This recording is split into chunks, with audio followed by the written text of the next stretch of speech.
Welcome to Bitesize B2B Marketing, where our aim is to give easy to digest tips to B2B companies to help improve their marketing efforts. My name is Steve White and I am joined by this man to my right, Mitch Smith. Mitch, how you doing, mate? Hello, yeah, I'm very well, thanks. It's been a good week, nice and productive. So, are you feeling Christmassy, Steve? Nice. A little bit. Not too much yet. I think, moving house has kind of kept me out of the Christmas spirit, but did feel a little bit today, I suppose, coming into the office downstairs was all decked out nice and Christmassy. We're yet to put the tunes on there in the office, are we? So, true. And I suppose going to work in the snow probably adds to that, doesn't it? It's true, actually. Yeah, Jesus, it is cold. Even though we're sat here, I'm in a t-shirt. But yeah, warm in the office. That's probably why we're here. Mm-hmm. But why are we here today? So our topic is on how to bake SEO into the core of your website design. Nice. Yeah, and obviously I'm quite up for this one. So I think what might be helpful just before we start is if you just give like an overview, kind of a general point, like why do you think it is important to involve SEO into website design?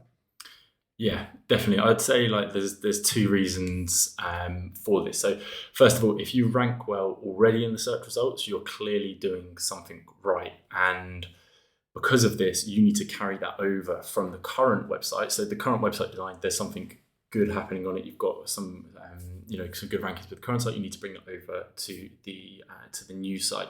That just doesn't happen by accident. You won't just design a new website and suddenly, okay, you'll still rank for the same keywords. There's a lot that changes during a redesign, and that's kind of what we're going to go through today.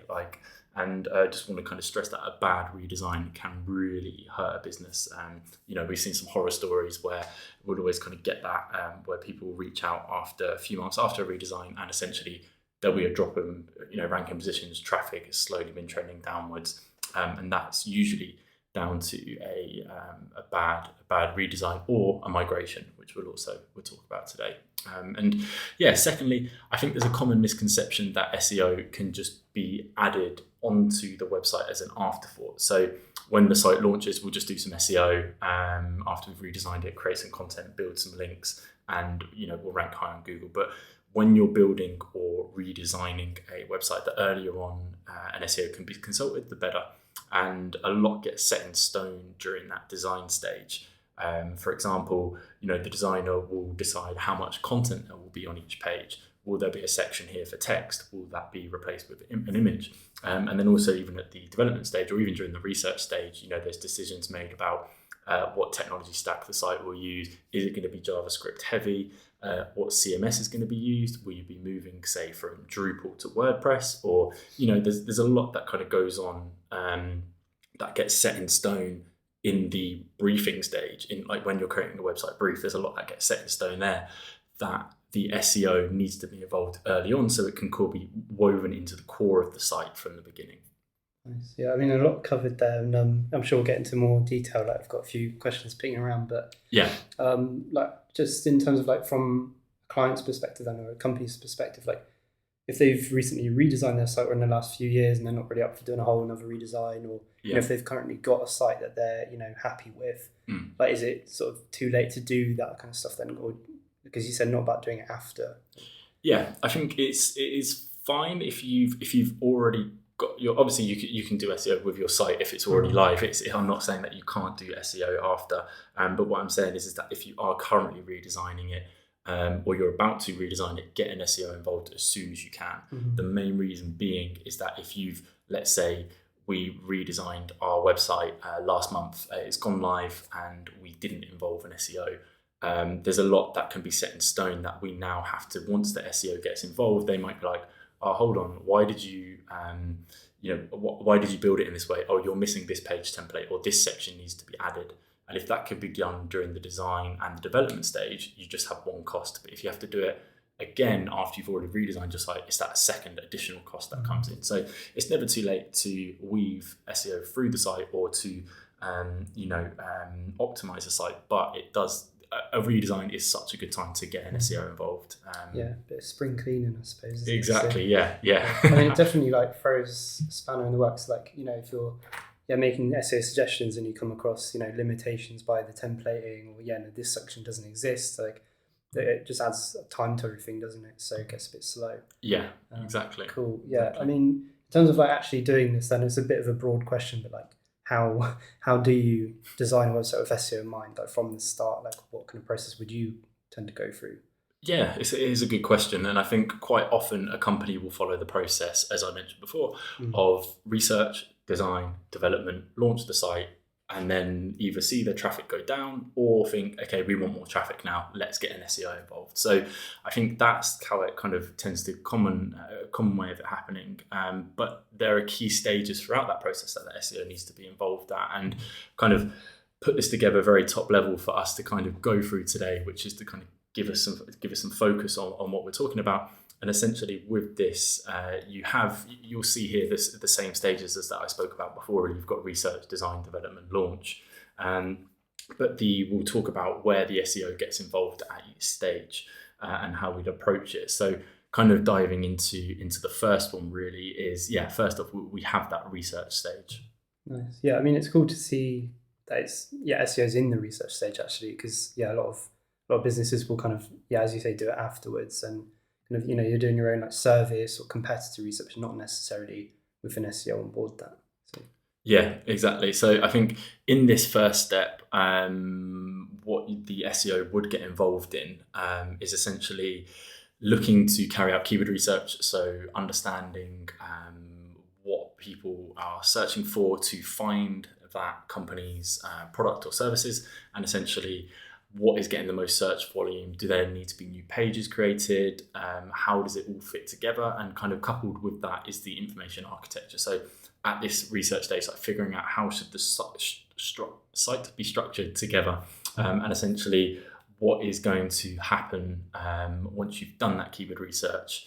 How does that influence how the site will be structured?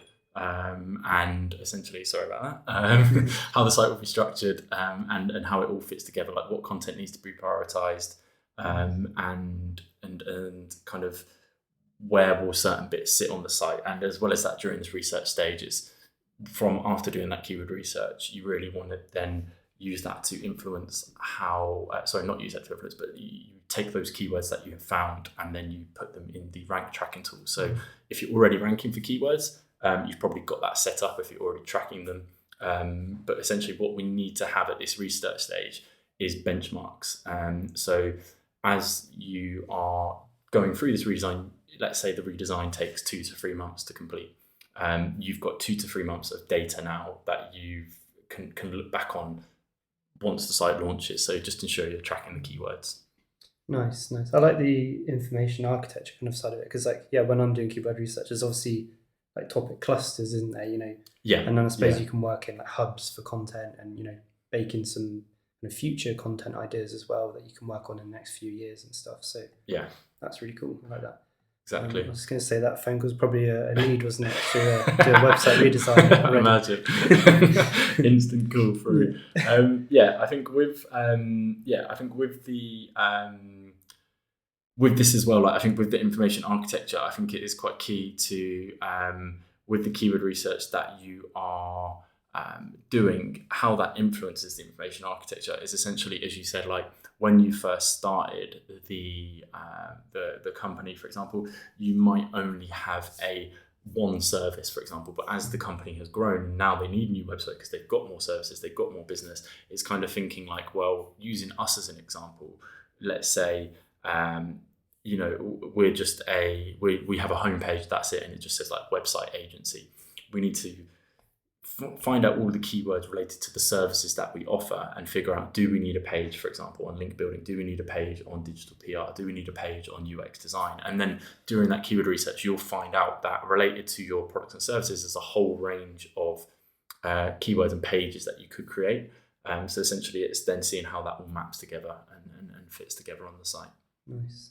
Yeah, I found a new note app. It's called Obsidian. It's nice. Really good for like just seeing mind maps and stuff, and like when I'm doing keyword research, is exactly what you were just saying. So quick plug there. It's really good. Perfect. All good. And so after that research stage, it's essentially then coming into step 2, which is the design and development stage. But with this, essentially, we'll just look at the design stage. So after that research has been done, next we have the design stage. Brilliant. And in terms of like SEO, then for design, like obviously that feels a bit far afield. Like how would you get them involved? Yeah, there's an age-old battle between SEOs and web designers. Web designers, they want a sleek, streamlined, minimalistic, or edgy website with lots going on, potentially large image files, large video files, and they want to push it in that sense. Whereas the SEO kind of, they want places to put text on the page. They want areas to put content, and that's kind of tends to be where the conflict comes, that one wants a more streamlined, stripped back, minimalistic site, the other one wants more content on there. Mm-hmm. So it's finding a happy balance between the two of them, and I think that's where the SEO needs to be involved, even during the wireframe stage, because during the wireframes you will see this area here is going to be there's enough room for 2 lines of text. But if you've currently got on your current website design, you have 10 lines of text there, and you rank really, really well for that keyword that the page relates to, you need to then think, like, hold on, will removing a big chunk of text, will that impact how Google crawls and interprets the page? So I think that's where it's such a key stage, because so much gets set in stone at this design stage. If the SEO only gets involved at the development stage, you're going to have to go back to the design, change the design, then redevelop it. So again, it's that cost we talked about again. Even during the build, there will be that potential cost again. So nice, yeah. Because like when just like writing content briefs and stuff, like it's so limiting going off the current template. You have to work around it, don't you? So I suppose if what you're saying, you could just essentially do it the other way around, reverse engineer it, so you shape the way the content's going to appear before you do the brief. Nice. Yeah, exactly. I think that's the key thing is that, like, you can even do at this. So for example, like if you have a range of services on your site and you want to know what will how does SEO influence that, you can kind of create that content brief for the service pages. So we look at the services related to us, and we see that all of the competitors, they have a pricing section, they have a step-by-step guide on what happens, they have testimonials, they've got sections for video content or explainer videos, they've got a link through to the blog. So that is kind of how an SEO can help feed into the design, as well as you're saying. With those content briefs, you can supply the designer with a best case scenario content brief, like, look, we've reviewed the top 10 people that rank for this certain keyword, service related keyword, and we think these are the sections that need to be on there to help us rank higher. And even the same from you can kind of review your current site and be like, what's currently working, what you think is currently working on your site. If you look at your site and you've got those sections that I just mentioned, but when the designer shows you the design, they're not there, you're like, okay, well, we're removing our testimonial section. So again, it's just making sure that you're doing that competitor research, seeing what Google is showing in the search results, thinking of the search intent, and just making sure the design reflects that. Nice. I don't know whether this comes into more like development or design, but obviously like the ranking factors of like accessibility for SEO and like mobile usability and stuff, like I suppose the designer and developer will be thinking about this anyway, right? But that definitely comes into play as well from SEO. Like, so I guess they'd make some suggestions early on as well. Yeah, exactly that. I think the key thing there for sure is getting, and that's a great point actually. Almost we're about to brush past that in terms of that mobile friendly site. Quite often with a responsive website, sometimes someone will design the website for desktop, and then the way that responsive sites are, it will just kind of squeeze down onto mobile. But really, you want to be getting a mobile and a tablet design made, so then you as the SEO, or you as the person who is overseeing this design from an SEO point of view, is essentially looking at the mobile design and seeing like, well, hold on the mobile design, the designer's chosen to hide some text from there, but it shows on desktop. And Google a little while ago kind of flipped over to using the mobile design when ranking a website. So if you haven't got that on there, or if you can't see a design for your mobile site at the design stage, then it's kind of, you're going in a bit blind to the development stage. It doesn't give you anything to kind of raise. So again, you can raise it early on, which is the kind of key point. Yeah, that's important.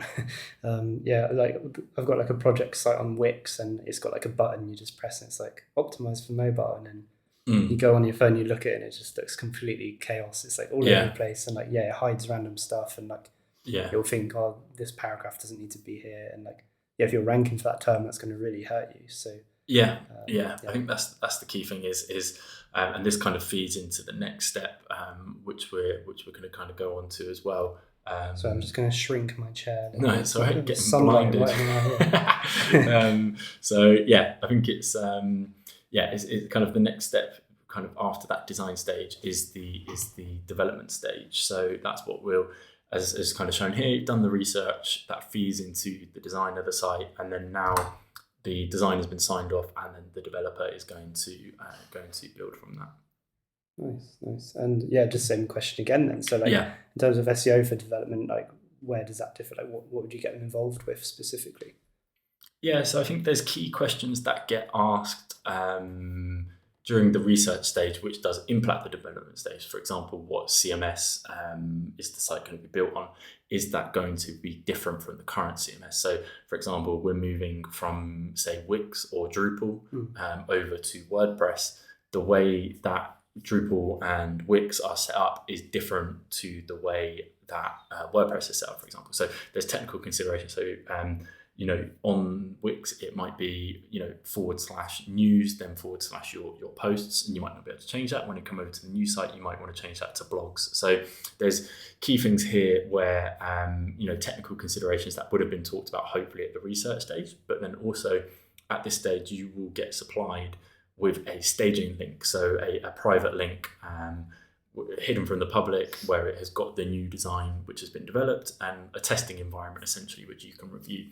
And what you want to do here is you want to make sure everything that was kind of agreed upon in the design and talked about in the design is being acted upon, but then also you want to see how the site gets crawled. So essentially, how well will Google be able to crawl this site and index this site? So essentially just reviewing it now it's been brought to life, and key things such as the blog posts as well. Let's say they were on Wix and then they are moving to WordPress, and someone has migrated the content from Wix to WordPress, but the title tags didn't get copied over. These are things that you need to review now on this staging link to just make sure the site is essentially ready to go live, and it's not going to be impacted by that.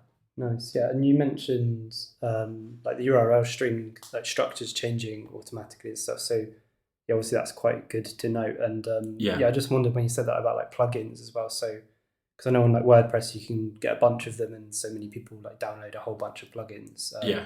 And you just forget they're there, like kind of working in the background. So like, do you find from your experience, do they like carry over, or like do you have to reinstall them, or? So I think from that point of view, it's a good question. Like if you are moving, again, I kind of keep using the example, if you're moving from one CMS to another, so you are moving from say Wix to WordPress, and you had a certain plugin on the Wix site to help, speed, it's like a CDN, like a content delivery network. You had that set up on Wix. You want to make sure that is then also implemented, or something better is implemented on the same site. And the same with the plugins, even if you're migrating from or redesigning and staying on the same CMS, such as, from WordPress and staying on WordPress, you would want to review the plugins that the site uses. And essentially for this, are they needed anymore? Are they slowing down the site? Can they be removed? And this is the perfect time to kind of do that. Just like updating them as well, right? Because like a lot of them, just, as I said, they just get sat there, and then they get vulnerabilities and stuff, don't they? So, exactly that. And I think just one kind of thing to add into this, like we have actually got the questions pulling through today. So if anyone has any questions as we kind of go through this, feel free to ask them. Nice. I'll keep asking questions. Don't worry. All good. Nice. Cool. What have we got next then? So in terms of where we would then go for this now, we have the classic kind of, and quite often actually, this is, so as I said before, the stage that a SEO might get brought in at would be after the site has been redesigned, potentially even the site has launched, and then they're like, oh, we need to get an SEO in now. The second most common place that an SEO gets brought in is at this step 3. So the SEO migration. They've been planning the redesign for months. They've done that. They've been working with a partner, or internally they've been redesigning the website. They've developed it, and then now they need to bring an SEO in to do the migration. And again, this is too late in my opinion. There's a lot that gets set in stone in this early stage, but still, if you do get them brought in here, this is essentially what everything that we've talked about before. You need to be checking that stuff, but then also the redirects as well. Like, this is the most common kind of SEO migration, site redesign topic is the redirects. Mm-hmm. Nice. Yeah. So in terms of doing the redirects, then, like, how would you scale that? Like, if you've got a really big company, like, is it a manual process, or maybe you can talk a bit about doing that at scale? Yeah, so I think with that, essentially, there are a few different kind of ways of approaching it. So on a small site, you know, let's say we've got 10 pages, we have no blog, we just have, 10 pages on the site, and we're redesigning a new site. You can just essentially manually map them from one to the other. You could even probably keep the URL structure the same. So I think the key thing that I would do is, if you have got a much larger site, as I mentioned before, if on your Wix site, for example, or Drupal, if all your blog content is on example.com/news/the blog post name, if you're happy to keep the folder as news, then that will save you having to redirect, because all of the posts that get copied through, when you bring them in, you migrate them in, it will have the same URL structure. Sometimes that can't happen, so essentially for that, there are ways that you can kind of redirect whole subfolders, or anything with a certain, for example, if we're changing it from search engine marketing and we're starting to call it search engine optimization, you could redirect anything that says that to that, and kind of do it like that. So there are like wildcards, there are kind of bulk redirects that you can do. The best case situation, and this isn't always possible, is essentially don't change the URL. And I think the main reason for this is, when you access a page on your website, you'll enter in that URL. And with that, if the URL is changing, then users and Google will not be able to find that page. So if the URL changes, then users and Google won't be able to find that page. They'll see a 404 page. So for me as a user, if I'm coming through to your what will be soon old sales page, and I want to get in touch with you, I can't now. It says 404. Most of the time, they might just try and find it manually. They might try and find that URL. If not, they're probably going to leave the site. And the other point of view is that if that happens when let's say you rank in first position, and everyone who clicks on that listing comes through to a 404 page, and then they bounce back, Google's going to start to slowly realize that, well, hold on, we don't want to show people a 404 page, so let's drop this person out of the search results. So that's the kind of the main reason why it's important. You also lose a bunch of backlinks, right, if you've got any on that page. So exactly, that's so true. Yeah, I think that's where I say before about you need to carry over the authority from the current site to the new design. One of the most key aspects of that are the backlinks. So yeah, if you do change that URL and it goes to a 404 page, that page, that URL used to have loads of links, that then suddenly loses all of that value. So yeah, if you redirect, it will carry it across, right? Is it still? Is my understanding right? It's slightly less good if it's redirected. So there was obviously, in an ideal situation, you would want it to go through directly, but Google has come out recently saying that now 301 redirects past 100% of the value, whereas before it was slightly less. I think Moz did a study, and this must have been about eight years ago or something, where it was sort of around about 75% or a lot lower.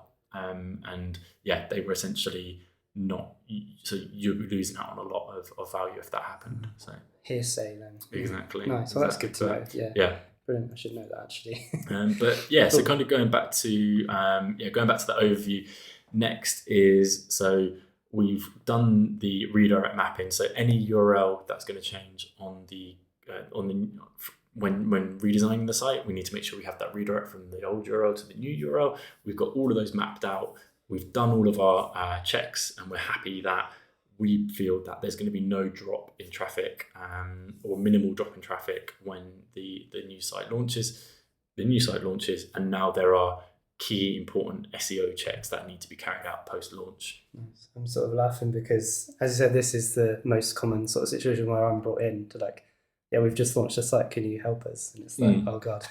Yeah. So, Especially this late on. So yeah. So it's kind of funny. But so I think, just same question then. So like, in what I just like hearing from you, it's nice to hear. So like, post-launch, like what kind of SEO areas would you look at first, like to begin with? Yeah, exactly. I think, once the site has launched, this is when the important part happens. Like, I think everything that we said before, so, where the designer is working with the SEO and, there's been a bit of kind of they've met in the middle in terms of what should we prioritize, what content's going to be on the page. And, there's been a change to the URL, the internal links and redirects have been added. And there's big changes that have gone on. What you need to do now is keep an eye on all of this in the coming months. So in terms of the first checks that I would do as soon as the site has launched, this is the classic kind of, you will always see this as well, like a website will launch and the no indexed tags will be left on, or the robots.txt file will be blocking anyone from essentially crawling the site. And why this happens is that during the design stage, on your staging site that we talked about, you don't want anyone finding that. And you don't want Google indexing that.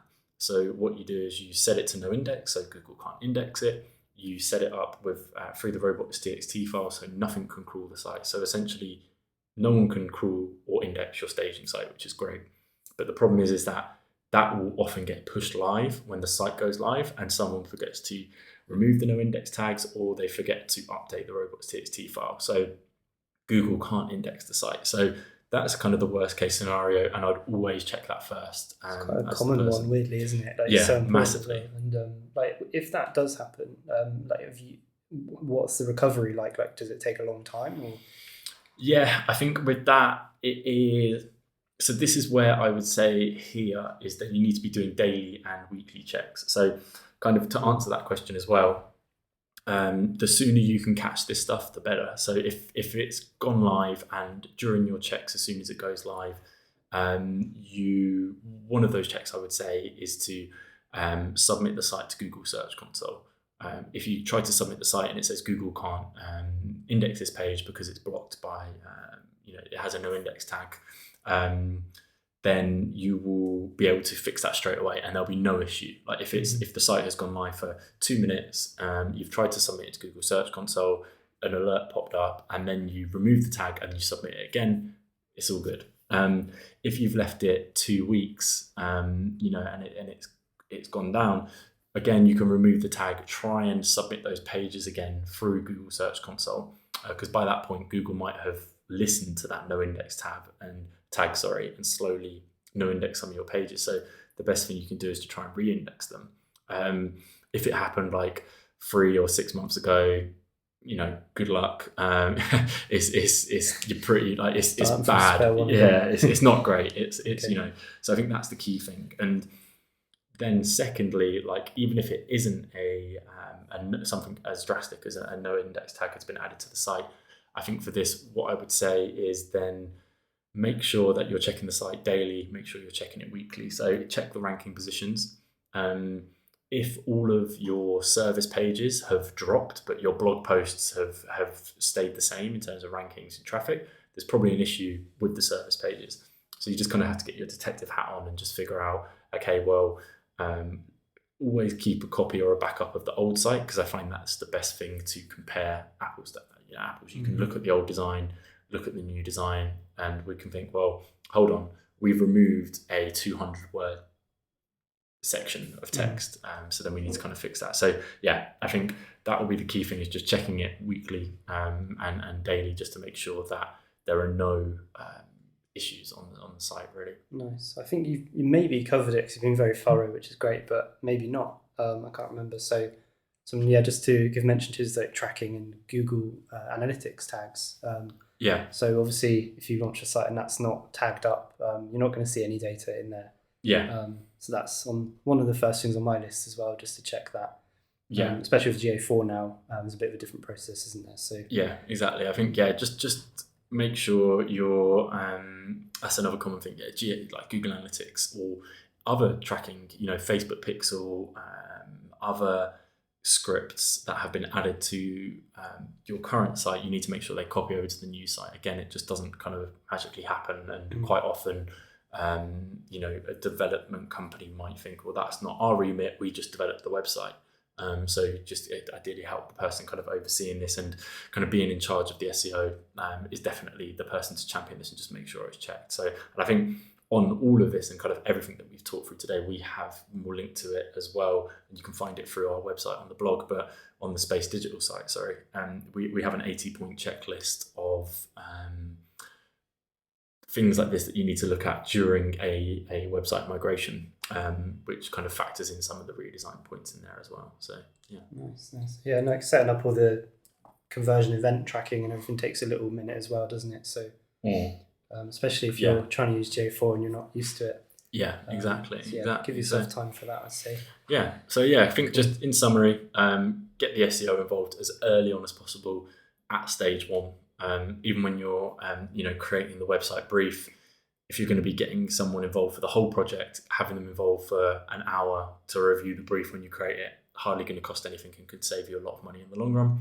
At those key stages that we had mentioned throughout, get them involved, and it will just help avoid a bit of a disaster.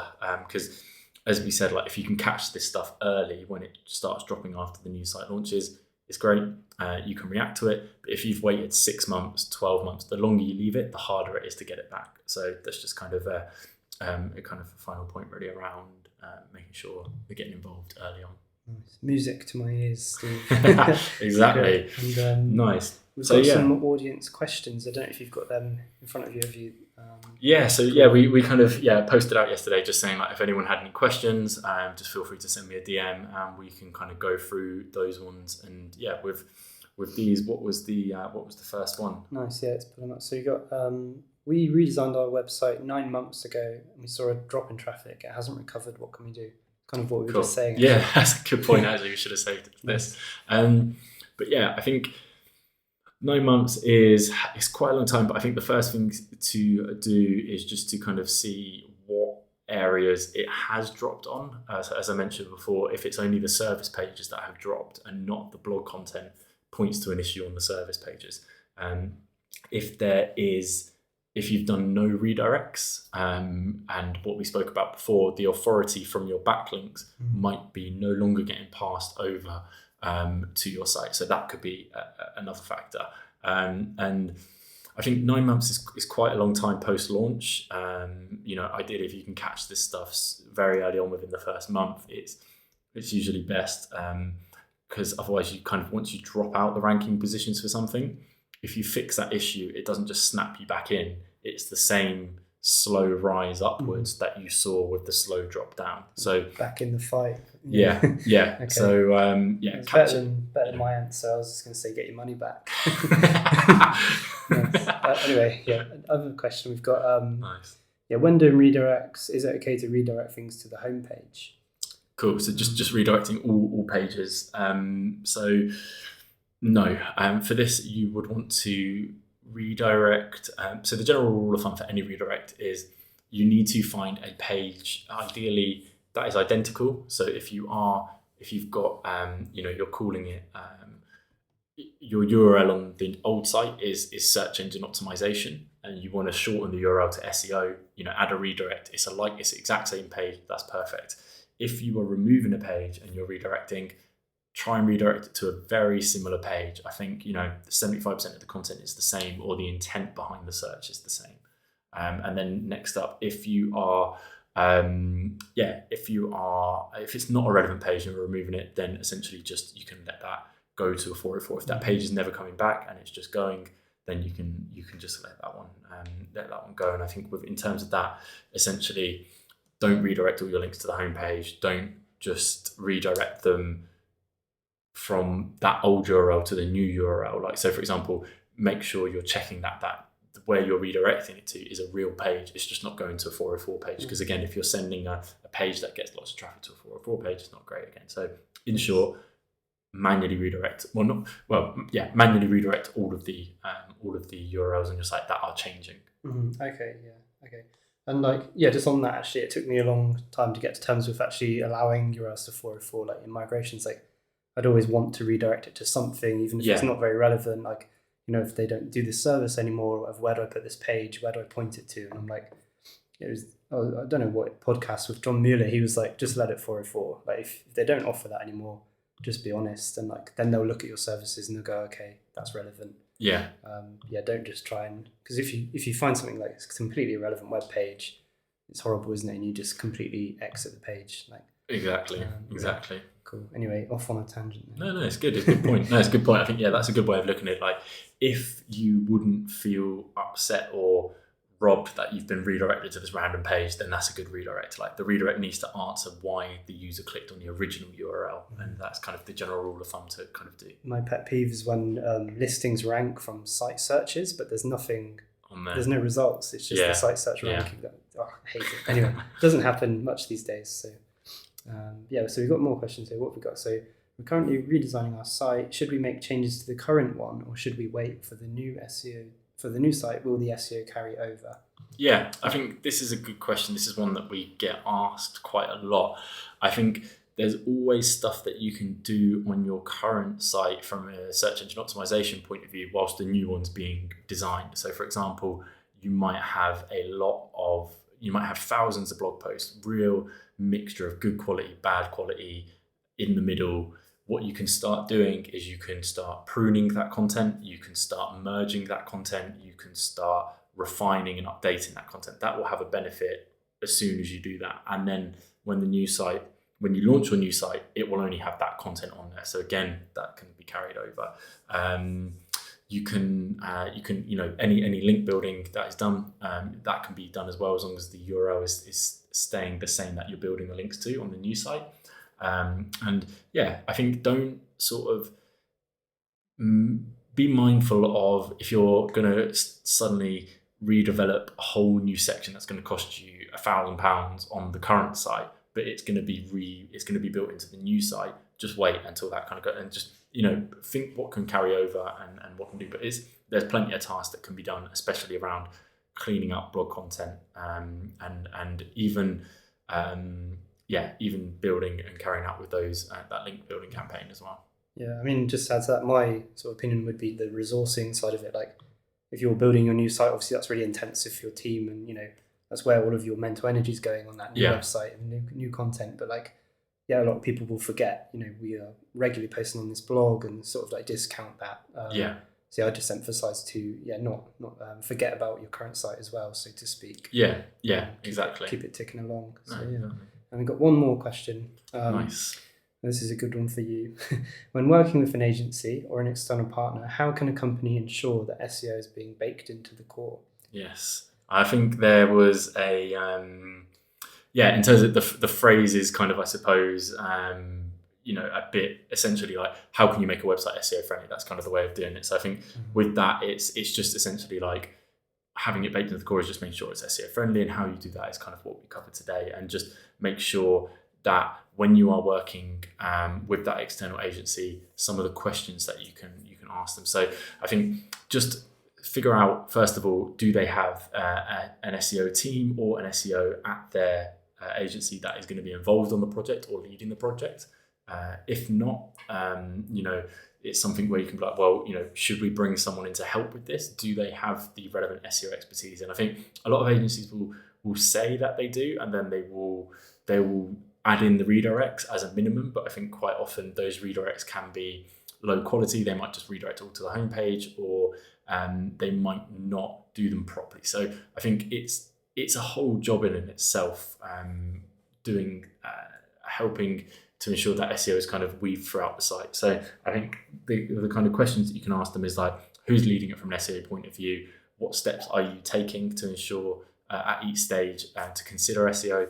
And if you don't feel confident with the answer that they give you, I would definitely try and hire in a consultant or someone to help work with them to achieve kind of a successful redesign and migration. Yeah, I suppose that hours are also relevant there, aren't they? So like, you'll probably get a few people pitching for a certain amount of hours for that month, or the migration period, but then sort of want to make sure you have some sort of contact with them or ability to make some changes if stuff does go wrong. Yeah, exactly. Exactly. Nice. Okay, so that's all of our questions, and nice. I just thought we'd finish this one off. Instead of a tricky question for you, I thought of this is called Mitch's Words of Wisdom. Oh, here we go. And I am very wise, so prepare yourself. I'm holding on. I'm holding on. So this, I don't know where this is going. This SEO stuff, it made me think of the quote, if you build it, they will come. Because I just wanted to publicly refute that claim. When you need SEO to make traffic come towards you, you can't rely on just building it. But then I looked at schmoop.com, who claim that this is likely a misquote from the movie Field of Dreams, where Kevin Costner, he's not cancelled, is he? Anyway, I don't know. Sorry if he is, where he actually says, if you build it, he will come. And it's something to do with some like corpse baseball players. So I didn't know that. There we go. I didn't either. Very wise. They were some words of wisdom there. So consider SEO from the start. Exactly. Wow. Perfect way to end it. So thank you all very much for joining in. And in terms of where these episodes go, we upload them onto audio form, so they go out onto all good podcast platforms. So go through to Spotify, goes through to Apple Podcasts, Amazon Music, and another one. But then also we are putting all of the episodes onto Bitesize B2B.com, which kind of redirects through to that LinkedIn company page, which will essentially host all of the past videos that we've done, and then we've also got them on YouTube as well. So thank you very much for tuning in. Will there be an episode next week because it's Christmas? Yes, there will be an episode next week. No slacking because of that. But in terms of that, we will post out the kind of event invite for exactly kind of around that will be, but it'll be sort of a nice easy one, easy into Christmas.